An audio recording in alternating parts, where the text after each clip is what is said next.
Agnes Richard, coordinator of the Mouvement Laudato movement in Canada. Thank you for using the Eco-Investment Accelerator Toolkit. We hope you find it valuable. Many Catholic organizations in Canada have taken the decisive step to include environmental concerns in their investment strategies, including divestment from fossil fuels. Here are a few brief expressions of their experiences and some exciting new opportunities to consider. Thank you. Catherine Donnelly Foundation is relatively new, so we weren't exactly a sophisticated investor. And at the time I took over chairing the investment committee, our portfolio was actually not doing very well.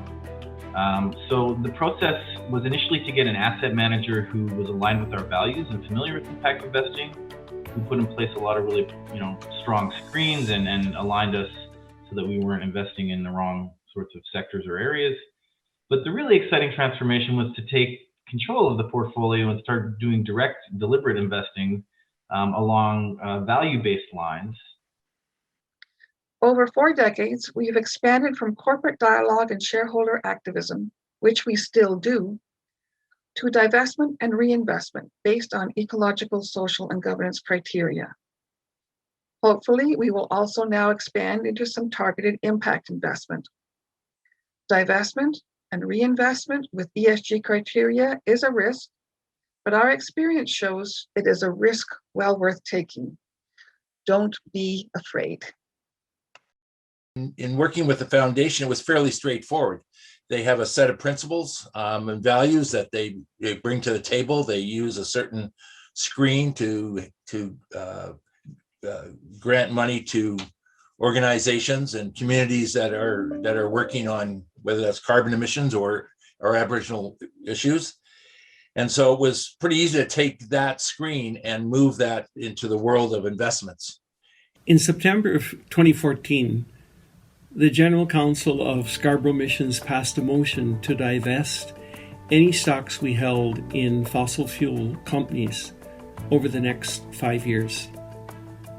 Conversations with our investment managers became easier as they moved from saying they were unaware of fossil fuel divestment to appreciating that many people were concerned about the fossil fuel sector. It helped that others, like the Rockefeller Foundation, were also looking at the ethics of investing in fossil fuels. Scarborough Missions considered divestment from fossil fuels as one way of living out our ecological mission statement. We had also taken various steps to reduce our fossil fuel use, such as conducting an energy audit and various building retrofits, including more insulation, better windows, boilers, and a solar-assisted water heater. Overall, we're very pleased with our decision to divest from the stocks we had in fossil fuel companies, and our investment returns have not greatly suffered. The Sisters of Our Lady's missionaries have lived and worked among the poor in many different countries over the years. We have always valued peace, justice, and integrity of creation.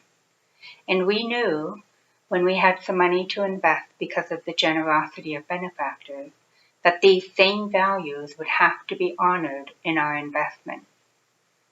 In 2015, we decided to divest from fossil fuels. The decision did not have a detrimental effect on our returns, and now we don't have to worry about the roller coaster ride that investments in fossil fuels can be, now or in the future. Il y a urgence climatique. Et le plus important au regroupement pour la responsabilité sociale des entreprises, c'est de pousser plus loin nos membres et d'inciter les détenteurs d'actifs à formaliser une politique d'investissement responsable. C'est une clé d'action, un guide, une ligne directrice pour les gestionnaires de portefeuille et les conseillers pour qu'ils fournissent des investissements en cohérence avec les valeurs de leurs clients. C'est aussi un outil de reddition de comptes. Le RRSE croit que tout le monde peut et doit se responsabiliser et promouvoir les valeurs environnementales, sociales et de bonne gouvernance pour œuvrer à un monde plus juste et plus vert. Merci.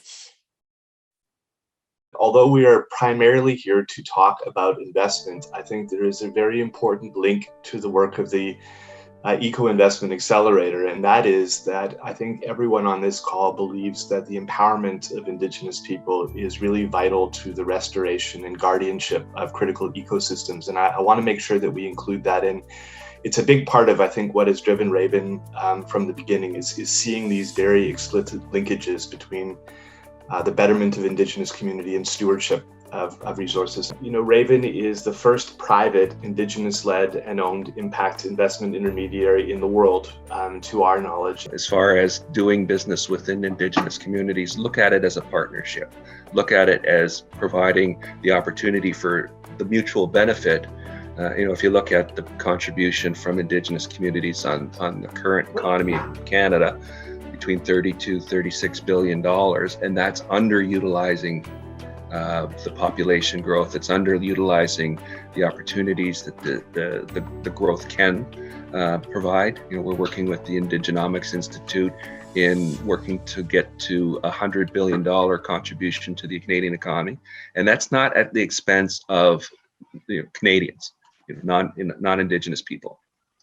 It enhances the economy for everybody. So I think if we look at it that way, then we'll stop looking at it as a social problem, as a handout, but a true partnership. The bishops had a cascade effect. So the bishops divested a relatively small amount of their own money collectively.